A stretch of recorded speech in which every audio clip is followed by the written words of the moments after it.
You are already in that moment where the accusation lands and something in you wants to respond. That pull to explain is the exact entry point where most people lose control of the frame. Example, you are in a quiet room and someone says you dropped the ball on something they clearly handled poorly. They speak with certainty. You feel the pressure rise. Your first instinct is to correct the record, to walk them through what actually happened, step by step. That instinct feels rational. It feels necessary. But it quietly puts you inside their structure, where you are reacting instead of choosing. This is where the shift begins. There is a different position available. One where you do not rush to defend or absorb what is not yours. You stop treating every accusation as something that requires your energy. Across 6 principles, you will see how to recognize when this is happening, how to stay grounded while it unfolds, and how to leave without carrying any of it with you. Because once you see the pattern clearly, one rule starts to replace all the noise. If it is not true, you do not argue. You simply do not accept it. You already saw the pattern that if it is not true, you do not accept it. That sounds simple, but most people still step in and try to win the exchange anyway. That instinct to argue feels productive. It gives you something to do in the moment. But it keeps you inside a game that was never designed for truth in the first place. Example, someone leans back and says, "You are being difficult," even though they avoided responsibility the entire time. You start lining up points in your head. You want to show where they are wrong, where the timeline breaks, where the facts do not match. That is where the trap closes. Because this is not about accuracy, it is about transfer. They are offloading pressure. And the moment you engage emotionally, you take on part of that weight. It is subtle. You do not notice it right away, but you leave the interaction carrying something that was never yours. This is where the frame changes. You stop treating it like a conversation that needs resolution. You start treating it like a boundary that needs protection. The Stoics had a clean way to think about this. There is a part of you that no one can access unless you let them.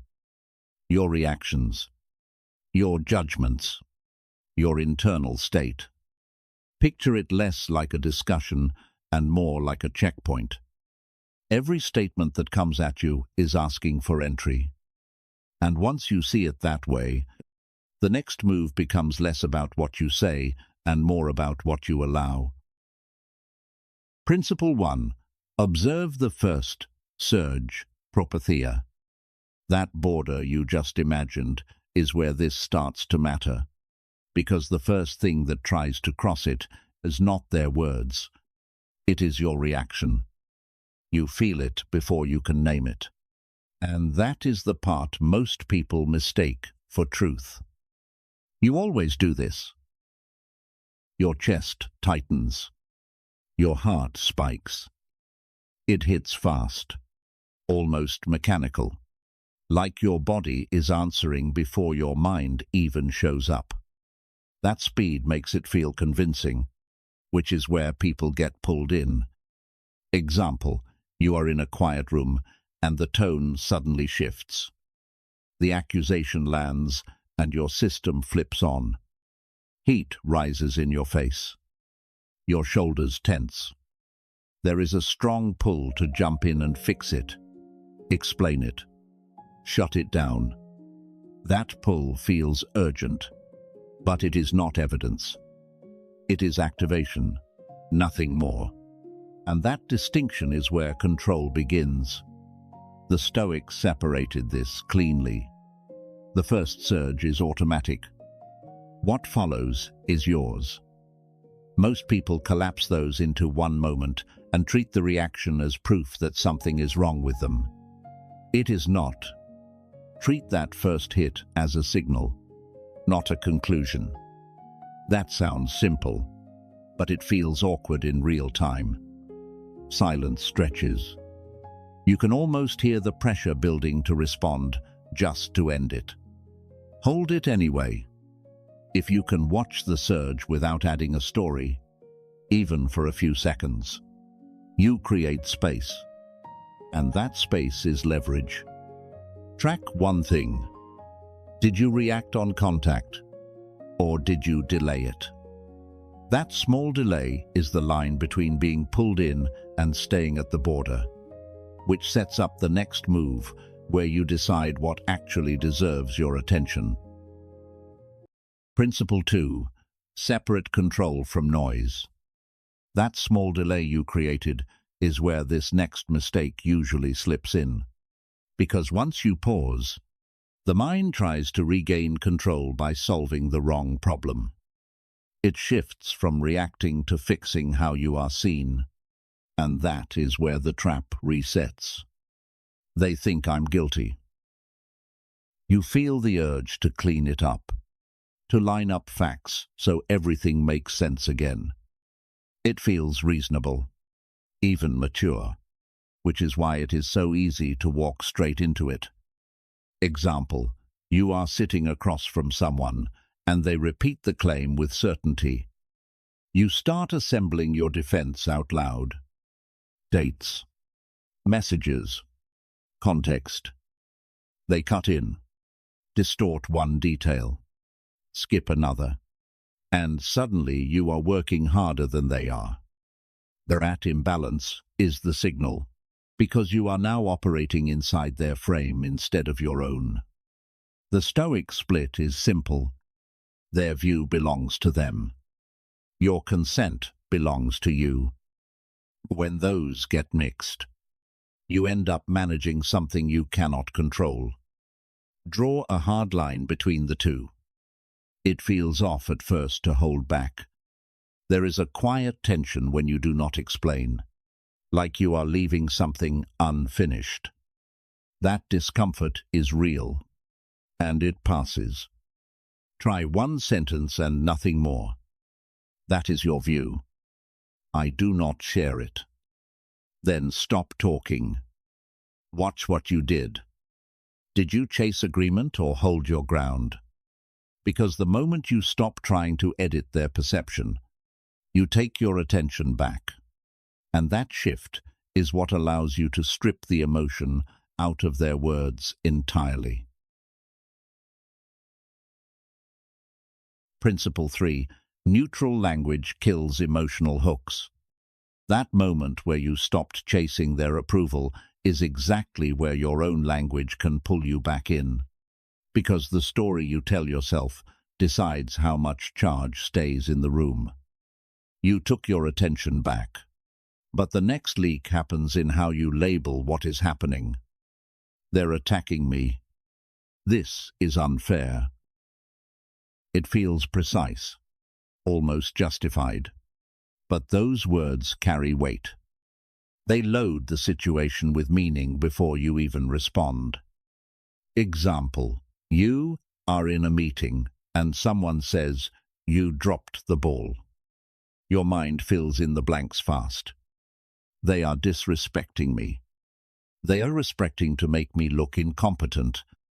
Your voice tightens. Your posture shifts. The temperature of the exchange rises without anyone saying anything new. That shift did not come from them. It came from the interpretation layered on top. The adjustment is simple on paper and awkward in practice. Strip it down to what is actually happening. No extra meaning. No added motive. A person is making a claim about your behavior. It sounds flat, almost too clean, and part of you will resist it because it removes the emotional fuel you are used to running on. Describe. Do not decorate. Instead of calling it an attack, say they are speaking. Instead of unfair, say, it is a statement you do not agree with. It can feel stiff at first, like you are holding back something important. That tension is part of the reset. What's your language? Did you build a story or state a fact? Because when the words lose their charge, their grip weakens, and that is what allows you to hold steady without hardening. Principle 4. Become the stone apatheia strategy. That neutral language you held is what sets up this moment. Because once the emotional hooks stop working, the pressure usually increases. They lean harder, not because they are right, but because the usual triggers are not landing. They push again. Why are you quiet? So you admit it. There is a shift in the air. You can feel the expectation that you will step in and defend yourself. That pull is subtle but strong, and this is where most people give ground without noticing. Example, you are standing in a hallway and they move a little closer. Their tone sharpens. They repeat the claim with more force, looking for any reaction they can grab onto. Even a small response gives them something to work with. This is where stillness does the work. A reaction keeps the exchange alive. No reaction forces it to run out of energy on its own. It sounds simple, but it feels almost unnatural in the moment. Think of someone shouting at a wall. The wall does not adjust, explain, or argue. The sound hits and fades. Reduce yourself to the minimum. Say one line if needed. I have heard you. Then, stop. The silence can feel uncomfortable, almost like you are losing or leaving something unresolved. That feeling is part of the test. Stay with it. Notice one thing. Did you add energy or did you let it pass? Because when you stop feeding the moment, their effort becomes exposed.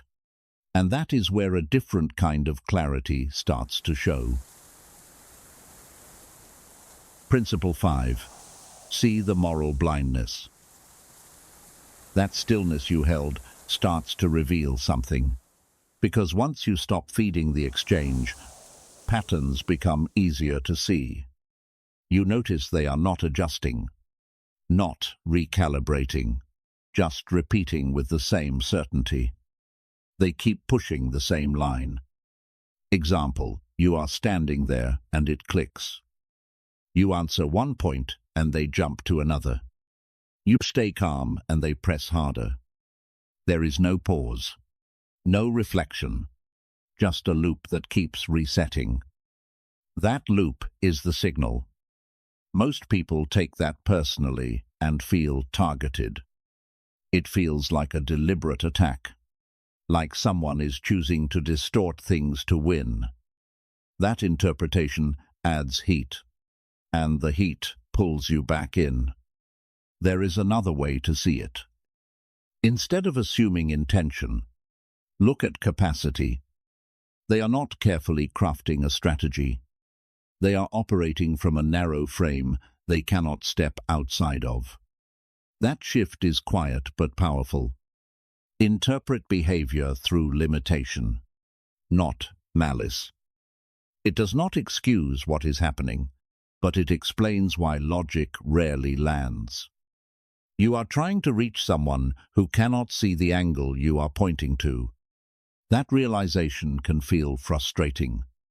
Part of you still wants to break through, to say the one thing that makes it all click. Let that urge settle. Notice the change. Did you move from anger to distance? Because when you stop seeing an opponent and start seeing a constraint, the charge drops. And without that charge, you are no longer pulled into proving anything, which sets up the final move where you protect your energy completely. Principle 6. Refuse the energy leak. That sense of distance you created does not end when you walk away, because the mind tries to reopen what you already closed. The charge is lower, but the loop keeps running in the background. You replay it. You go over the lines again. You adjust what you said. You imagine a cleaner response, a sharper point, something that would have landed better. It feels like you are fixing it, but you are still inside it. Example, you are alone later that day and the scene comes back. You are in your kitchen or driving, and it starts again. You think about sending a message. Just one more clarification to set things straight. It feels unfinished, like something is still open. That feeling is the hook. The exchange is over, but your attention is still feeding it. That is where the real cost sits, not in the moment itself, but in how long it lingers. Treat your attention like a limited resource. Close it on purpose. Say it once, clearly, in your own mind. It is done. Then, move your focus to something concrete in front of you. A task. A movement. Something physical and immediate. It can feel forced at first. Your mind will try to pull you back in, almost like it is not satisfied yet. Let it try. Watch. 1. Metric. How long did you stay in the replay? Then shorten it next time. Because when you stop funding the loop, their influence fades with it. And what remains is your own direction, steady and self-contained. Tool 1. The border check protocol. That sense of direction you got back is exactly what you need to protect in real time. Because once a conversation starts, things move fast. The pressure builds quickly, and without a structure, it is easy to slip back into old patterns. This is where a simple internal checkpoint makes the difference. Example, you are mid-conversation and the accusation lands. There is a split second where your mind wants to jump in, defend, explain. Instead of following that impulse, you run a quick check in your head. First, ask, is this under my control? Their words are not. Your response is, that question creates space, which leads to the second. Is it true? Not what it feels like, but what you can actually verify. That slows things down further, which brings you to the third. Do I accept it? This is the point most people skip, because answering it requires a decision, not a reaction. Do not respond until all three are clear. It can feel slow and slightly awkward. There is a subtle pressure to reply quickly, to show you are engaged or to defend your position. That urgency is part of the trap. Let the pause happen. Run the check. Watch one thing. Did you complete all 3 steps, or did you speak before finishing? Because once this becomes automatic, you stop getting pulled into their frame at the start. And that is what allows you to exit cleanly when the moment calls for it. Tool 2. The 3-line exit. You kept it to 3 lines and did not extend. That restraint is the whole point. The moment you refuse to add more, the loop has nowhere to go. And that is where most people start to feel the pull to re-engage. You can feel it right after you say the 3rd line. There is a pause. The other person leans in again, maybe repeats the claim with a sharper tone.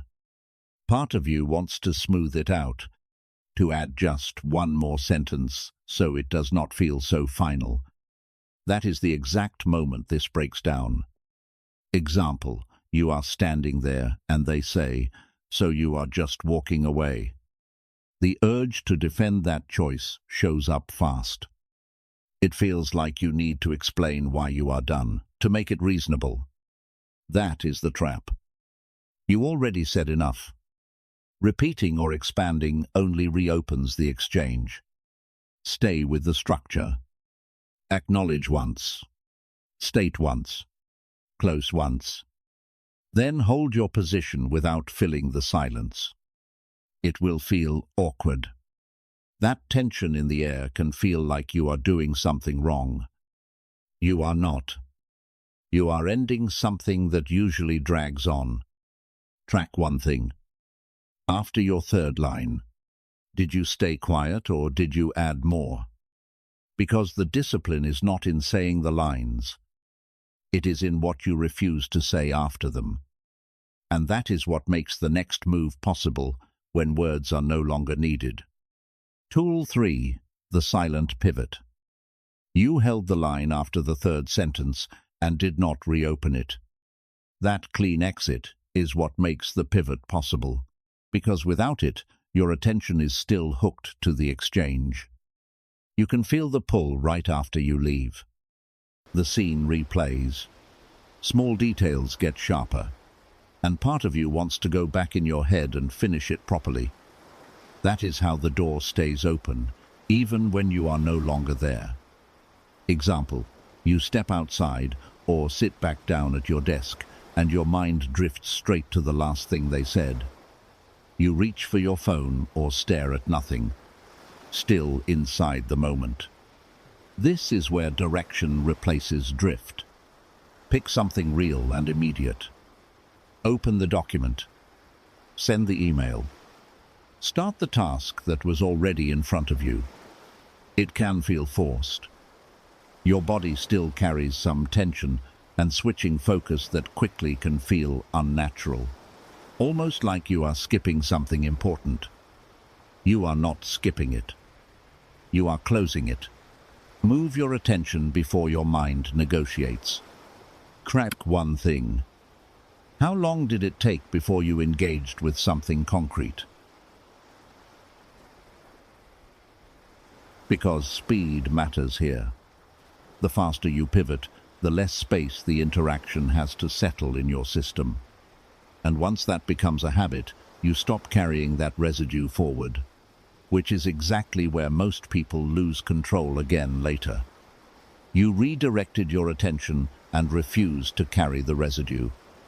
That is exactly when this belief tries to pull you back in, because it sounds logical and socially reinforced. It shows up as a quiet pressure. If you do not defend yourself, you look weak. If you do not explain, people will assume the worst. That tension can feel very real in the moment. Example, someone makes a claim and then pauses, watching you. The expectation is clear. Step in, correct it, prove your side. The second you take that step, you are no longer choosing. You are responding on their terms. That is where the confusion sits. It feels like strength to argue well, but often it is just compliance with the setup. Real strength here is choosing when the exchange is even worth entering. There is friction in that choice. Standing there without filling the space can feel exposed, almost like you are leaving something undone. You are not leaving it undone. You are declining the frame. Over time, the signal becomes obvious. You do not engage just because something is thrown at you. And once that becomes clear, you move differently in the next interaction without needing to prove anything at all. You kept your attention where it belongs and refused to feed the moment. That choice sounds simple, but in real time, it rarely feels smooth. Example, you are in a meeting and someone shifts blame toward you. The room goes quiet. You feel that pull to step in and fix it. Instead, you pause. Keep your response minimal and let the moment pass. It feels awkward. That silence can feel like you are leaving something exposed. But watch what happens next. The conversation moves forward without you carrying it. The tension loses momentum because you did not supply it. That is the signal to trust. Not every accusation needs your energy. And once that becomes clear, you enter the next room with a different kind of control. You stopped carrying it and kept your attention clean. Now the question is whether that holds when it happens again tomorrow. Run this as a simple 7-day test. Each time someone blames, pressures, or twists the situation, notice the first surge. Run your internal check. Then either exit cleanly or pivot your focus. Do not aim for perfect execution. That will slow you down. Example, one day you catch it early and stay steady. Another day you react and only see it afterward. That is still progress. At the end of each day, review 3 things. How quickly you notice the reaction. Whether you ran the check, whether you exited or stayed in. It may feel uneven at first. That is expected. But over a week, a pattern starts to show. And that pattern tells you if you are still pulled into the frame or stepping outside of it consistently. You tested it and saw the pattern show up in real moments. That alone starts to change how you carry yourself before anything even happens. What matters now is not proving your point. It is protecting your attention. There will be slips. You will catch yourself explaining too much or replaying something longer than you meant to. That friction does not mean failure. It means you are noticing. And that is the shift. You notice sooner. You recover faster. You spend less time inside something that does not deserve your energy. Keep it simple. Hold your ground. Say less. Move on. It can feel almost too minimal at times, like you should be doing more. You are not missing anything. You are removing what was never required. And as that becomes consistent, something changes quietly. You stop getting pulled into situations that used to hook you without effort.